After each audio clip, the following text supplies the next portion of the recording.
So, Sean, I gave you some questions for rapid fire tonight, and this is a segment. So I wanted to kind of keep this show as true to the way Sean Stiers does it, because honestly, that's the reason I hired him, because he does a great job, and I enjoyed doing the rapid fire the couple times I got to do it with him. There was one time I came on with him and Vince, and I actually was kind of a co-host on WSBT like for an entire show. Yeah, it was a lot of fun, and the rapid fire was a lot of fun. So I wanted to do rapid fire. So I called Sean. He and I talked through it. We got some really called Sean Stiers. We talked through some really good questions here for rapid fire. But I'm going to start the rapid fire off, Sean, with a question that I did not give you, because we have a super chat that I think is a good question that we're going to start off with this. So we're going to kick the rapid fire off with a super chat question from Tyler Evans. I think this is a good one, Sean. This is a good rapid fire question. Who has more pressure going into this game, Notre Dame or Clemson? Man, that's all about POV, point of view. Outside looking in, it's simple. Clemson has a college football playoff berth on the line. Like that doesn't get any bigger than that. Short term or long term, I guess, is the way. Yeah, it's win or bust. If Clemson loses this game, the season is a failure to them. Yeah, they can go on and still win the ACC championship, but if they lose this game with their soft schedule, they're not getting in the playoffs, because they will probably be the worst or ranked worse than the other one-loss teams that are going to be there at the end of the season. So I would say Clemson. Good. I think so, too. I think short term, I mean, especially with Coach Freeman being his first year, it'd be different if Coach Kelly was here. Notre Dame was in the same boat. Yeah. You say, you're in year 13 and you're having these issues, but under a first-year coach, I agree with you. And also there's the mantra of, is Clemson really back or not, that people kind of have? And, you lose this game, and then all of a sudden, well, that's the first really good team you played, because now the close loss to Wake Forest doesn't look as good because of what Louisville did to them this weekend, right? Yeah. But, we'll see. So, Sean, we're going to talk a little bit of sort of national college football, Notre Dame a little bit as well on these. So first official rapid-fire question. Who do you project, not who you think, but who do you predict will be the top 4 teams tomorrow night when they release the first installment of the college football playoff? That's a good one, but I think it's going to be 2 Big Ten teams and 2 SEC teams. Okay. Michigan, Ohio State, Tennessee, Georgia. Interesting. I think that here's what I think. I think they're going to go Georgia, Ohio State, Tennessee, Clemson is what I think they're going to do. Not in any particular. I mean, they could have Tennessee 2, Tennessee 1. But I think those are going to be the 4.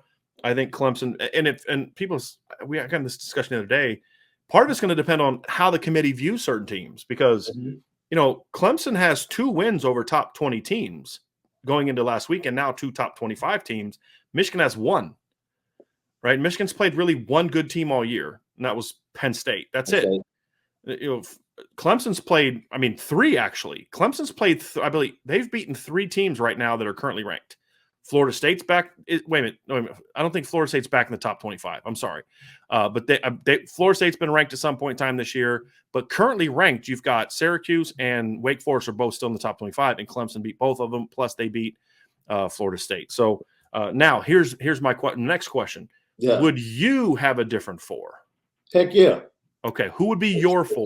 I'm looking like, who do I think are the 4 best teams? I don't care who. These are the 4 best teams: Ohio State, Tennessee, Georgia, and Alabama. Alabama's better than Michigan. Alabama's better than Clemson. It's not even a question to me. Alabama, in my opinion, is the most. Dude, I don't get how people just cast Alabama to the side. Like, you know what? We don't have to worry about them. Play that game. Play that game if you want to. Go ahead and play that game if you want to. Texas played that game. Texas A&M played that game, almost beat them both times. Both teams almost beat them. Yeah, but didn't we go down this road last year? Which road? Didn't we go down this road last year? Where Auburn almost beat them. LSU almost beat them. You heard all that stuff in the middle of the season. Yeah, but I don't think this team is that team, though. I don't think this team is that team. Here we go again. I think you have to take into account resume, though, because otherwise you could have Bama in if they have 2-3 losses. See, that's why I said who I think from the teams I've watched are the best 4 teams. Sure. I'm not looking at resume. No, I get that, but I think best 4 has to include the resume, because otherwise there's never a justification for not having Alabama in the playoff. Even if they have 2 losses, you can have them in there because they still have a better better than, anybody in the country in most years. You have to still prove it on the field, and I just don't think this Alabama team has proven it. But I think as far as Michigan, though, I'm with you on the Michigan argument, Sean, because, again, I'd say, well, Michigan doesn't have a comparable schedule to where you could say, well, what would Michigan look like if they had to play Texas and Texas A&M and Tennessee and the teams that Bama's played? I'm right there with you on that one. I don't think Michigan is one of the 4 best teams in the country. My argument would be for Clemson, however, because I think when you look at Clemson, they haven't always looked sexy, but they've gotten the job done. They went on the road and they beat a Wake Forest team. We're handling Wake Forest early, and I think that's a quality Wake Forest team. What happened on Saturday was a fluke. 8 turnovers. That's a fluke. But still, it happened, right? But you beat a good Wake Forest team. You got up big. They rallied back. You took the lead late, and you got it done in overtime. You beat a quality Florida State team, who has a win over an SEC opponent this year. You had a convincing win over NC State, and then you had a nice win over a good Syracuse team. So, I think Clemson could play with Bama. I think the biggest difference between those two teams is a quarterback. That's still the biggest difference, because if it comes down to 2 evenly matched teams and one team has Bryce Young and one team has DJ, I'm going with the team that has Bryce Young, just in my opinion. But I still think Clemson, when you include the resume into it, deserves to be in there. In my opinion. I just have no respect for Clemson. I'm sorry. You've never really had, or it's been a while, I should say. I think they had 2 generational quarterbacks. Like their program was built, their success was built off 2 generational quarterbacks, and I don't want to be disrespectful. I would argue 2.5 defensive line. Yeah. They had an 18 and 19 and 17. It was a perfect storm. The one thing, can I disagree with one thing on there, Sean? Or not one thing, add in. I don't think Taj Boyd gets enough credit for laying the foundation. What he laid the foundation, absolutely. Yeah. Absolutely. Taj is the one that beat LSU and Ohio State in bowl games before those cats even showed up. Yeah. Do you even get Deshaun Watson if he doesn't win those games? No. And Deshaun right. That's my thing. And so I think Taj laid the foundation, and that led to Deshaun and then Trevor. Yeah. And to your point, D-line as well. But they still have a really, really good defensive line this year. Yeah. And here's my next question, Sean. Go ahead. Go ahead. College football rankings come out tomorrow night. Yeah. It's going to be the first installment. They're only going to drop 4 of them, I believe, right? So I'm trying to think, 4 or 5 of them, before the final one. Yeah. Before the conference championship games. So, as you know, every year the college football playoff rankings cause ESPN talking heads to lose their minds when they come out with their rankings. And the most recent example that I remember is the one where they thought BYU was going to be a top 10 team. Yeah. And they were not anywhere close to the top 10. So we know there's going to be a shakeup in the rankings relative to what the AP and coaches polls are. Because one of the entertaining things from today's game, and I don't know who he was talking to, but Coach Freeman was kind of picking on a reporter a little bit, asking about his top 5, and the reporter was saying he had Tennessee 5th and Alabama 3rd. That's funny. Now, you and I could debate whether Alabama should be 4th or 5th, right? But I don't know if there's a debate that should have Alabama ahead of Tennessee. No. Right? And not just because of the head-to-head. Tennessee's got several impressive wins this year. Yeah. So I always find that funny, which is why I'm just glad those polls don't matter a whole lot. So there's going to be a shakeup in the polls. Here's my question. You also know something else. The committee will position certain teams in the polls to set up teams that are playoff contenders. Yes. With that being said, those 2 realities being said, do you think that there's a chance that Notre Dame could find themselves in the top 25 tomorrow, and why? Why or why not? I don't think so at this time. And the reason I don't think so is you got to understand the bias that exists in this process. And they find every reason to put Notre Dame in when they're undefeated for reasons. Mm-hmm. And when Notre Dame doesn't have the leverage, they find every reason to keep them out. I'm just telling you from experience. What would be the example of that? 2019? If Notre Dame was a 1-loss team this year, I promise you they'd be 5th. They'd be 5th. Yeah. And they will be trying to figure out a way, like, how can we make sure that they get in this playoff? Well, that's why I'd say they'd be fifth, because Yeah. you'd have Tennessee and Georgia and Ohio State and Michigan to what Yeah. you projected, what you think it'll be. Well, those Yeah. two teams all four of those teams play each other. Yeah. Right?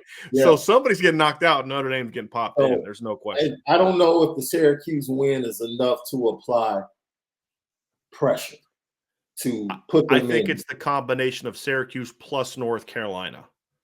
It could be. Because North Carolina is also going to be in the top 25 tomorrow night. Yeah.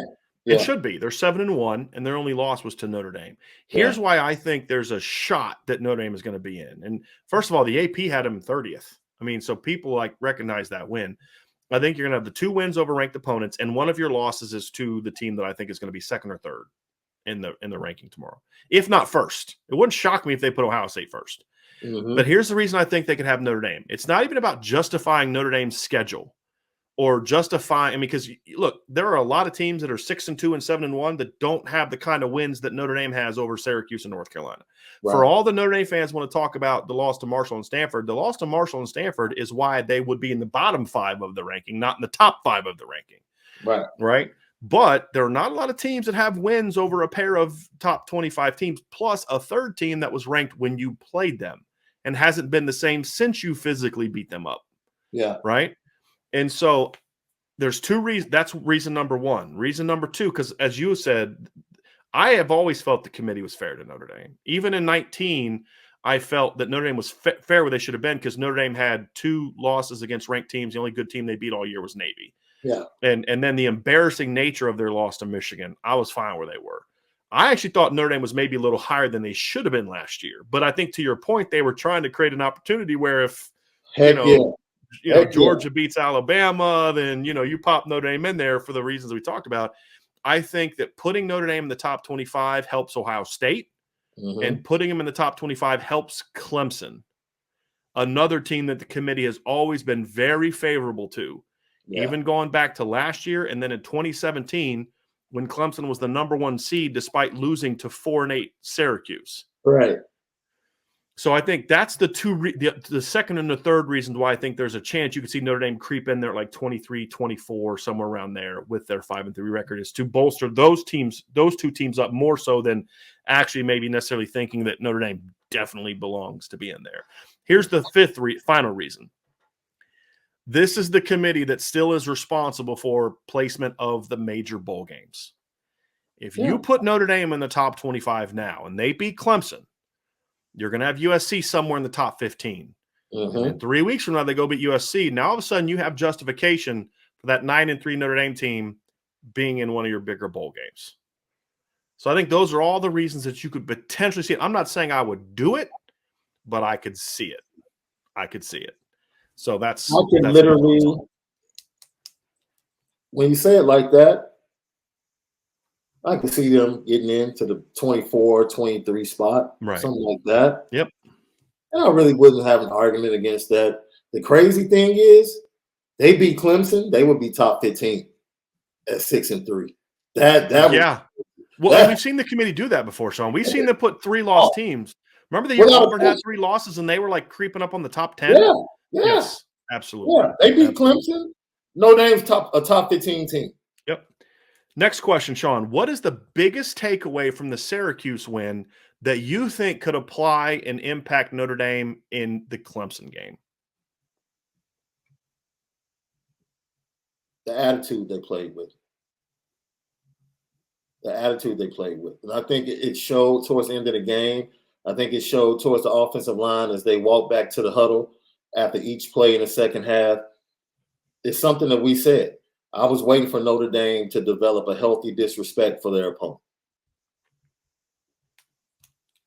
Like Marcus Freeman said it in the locker room. I was talking to Coach Babers on the field before the game. He was like, "Man, we've been waiting to get Notre Dame here." I'm like, "Okay, we're here. You've been waiting on us? We're here." You may not want that. I don't know, And it's the same thing. Like, okay, we're here. His post-game press conference was strange. Did you listen to his coach post-game press conference? I did. It was strange. Here's another question for you, Sean. Okay, so we're getting ready for the college football playoff.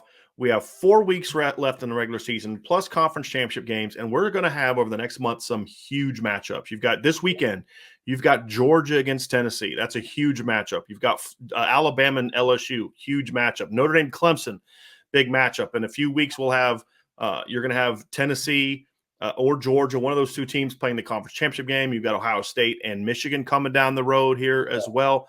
There's going to be some big games coming up here, Sean, big rivalry games and opportunities for certain players. Somebody's going to make their Heisman statement here moving forward. So I'm going to ask you, Sean, right now, based on what we know right now and getting ready for this next month, who are you can invite 3 kids to New York for the Heisman Finals. You can invite 3 of them. Right now, Sean, who are the 3 players that you are inviting to New York? Hendon Hooker, C.J. Stroud. You're only giving me 3. Yes. So many. You know what? It's not an easy I'm one. going to go ahead and bring a sleeper. Okay. In saying this name, I'm really predicting something in saying this name. All right? Okay. Very interested. You ready for the drum roll? I am. Let's hear it. Third guy I'm sending to New York is Illinois running back Chase Brown. I knew you were going to go there. Yes. And I'm not hating it, but Yes. explain it, because that's a team that nobody's talking about that team right now. And they what I'm doing is that they probably will be top 15 tomorrow night. I think they sit at 7-1.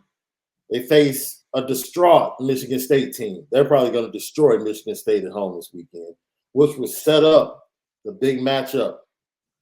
Back-to-back weeks, they played Purdue, and then they played Michigan. They beat Purdue. It's a wrap for the division. They go to the Big Ten championship game. But then they will have bigger fish to fry when they face the Wolverines. I think he's going to continue to put up massive yards. He's going to be the number 1 running back in the nation. And on top of that, I think they have a shot to pull off the upset against Michigan because they can be physical and run the ball. And they have the defensive backs to go man-to-man and stack the box and put a lot of pressure on J.J. McCarthy. Absolutely, it's possible. Let's talk about the resume for Chase Brown.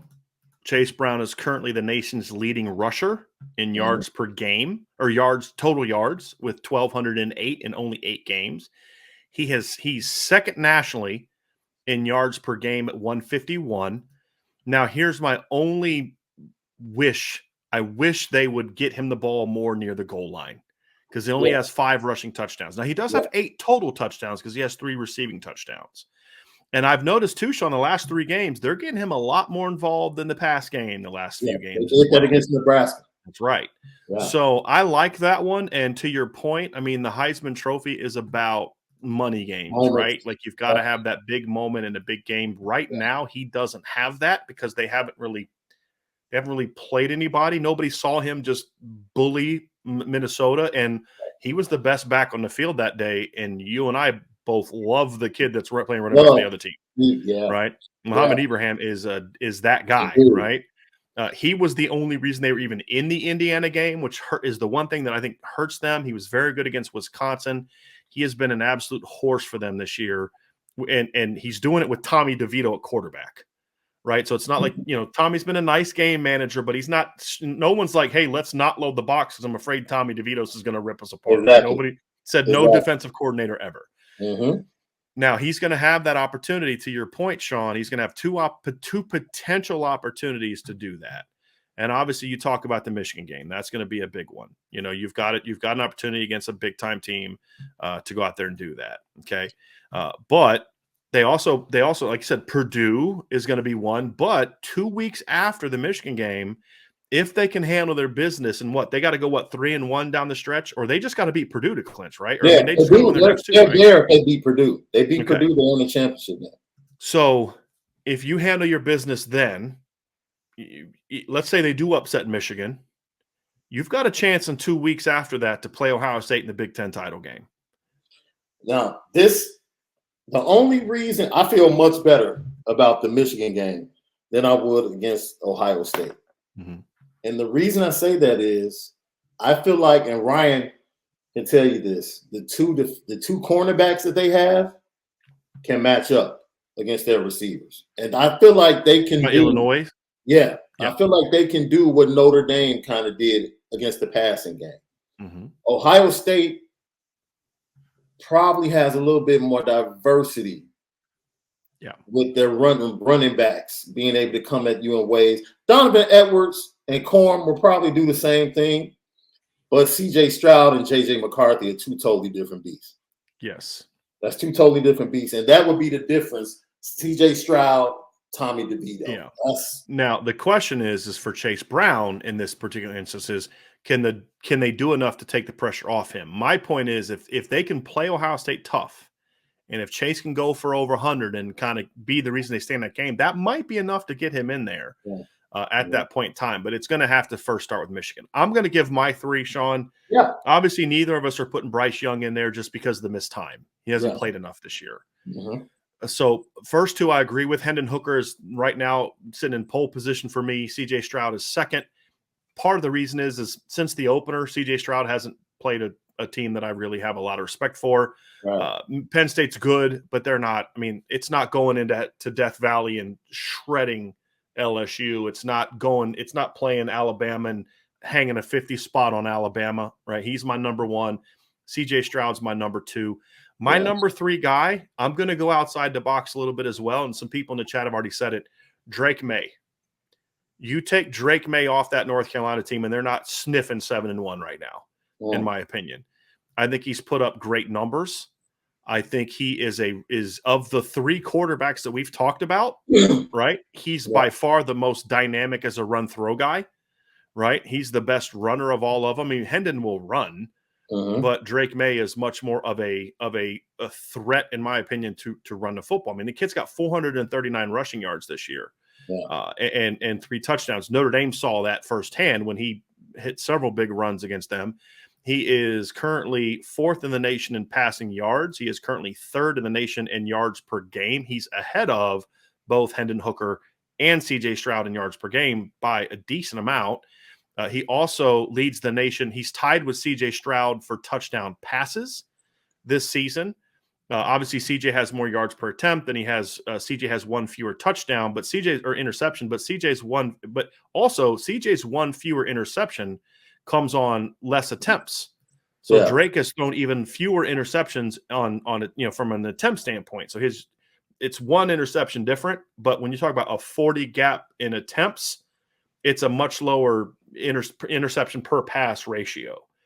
And the other thing too is North Carolina has played some games where, like the Miami game, for example, I feel like Drake had a couple really bad mistakes in that game. He threw like interceptions, like back-to-back series.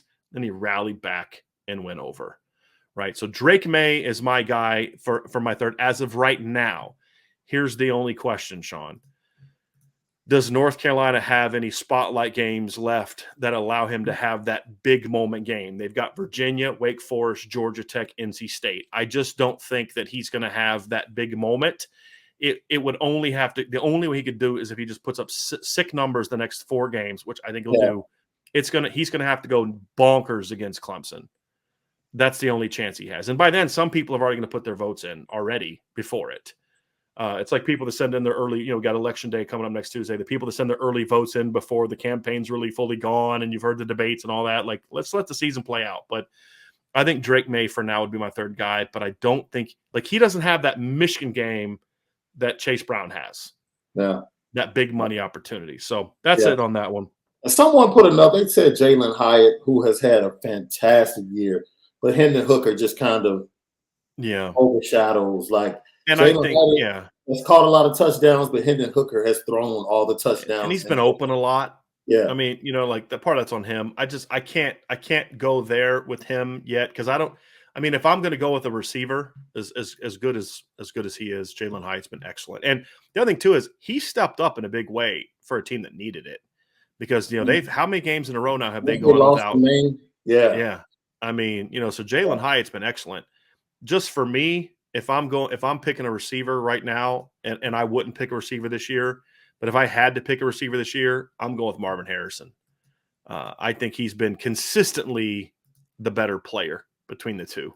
Now, here's the outside of Notre Dame. Sure. Outside of Notre Dame, right? Correct. But there's a couple other games that Jalen Hyatt has to put up those numbers too. Now, here's the counter argument to that. Jalen Hyatt without Cedric Tillman hasn't had the counterbalance that you have to worry about that Marvin has when you talk about Emeka Egbuka.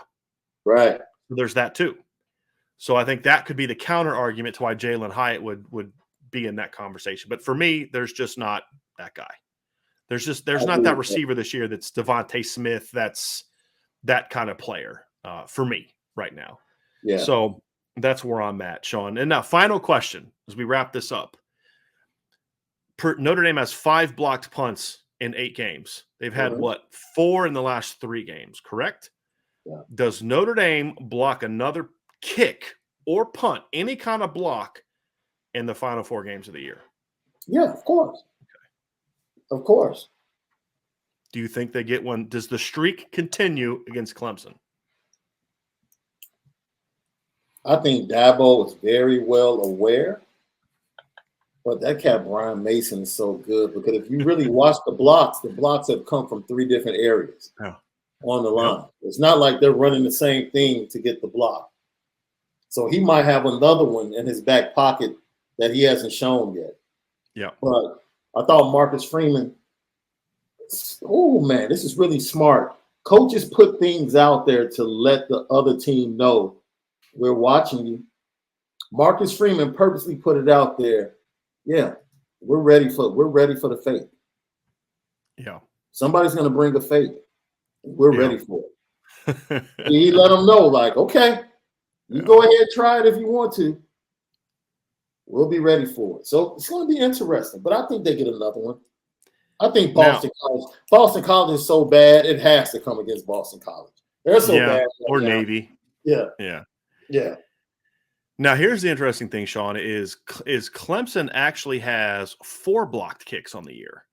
See? 2 blocked field goals and 2 blocked punts. So 2 very good special teams units. Mm-hmm. Now, and Marcus Freeman has done it by hiring someone that he thinks is elite at it. Dabo is much more involved in special teams than normal head coaches, which is similar how Urban Meyer was. So it's going to be very interesting to see if those 2 teams who are good at blocking kicks, if one of those 2 units can make that a part of Saturday's contest. That's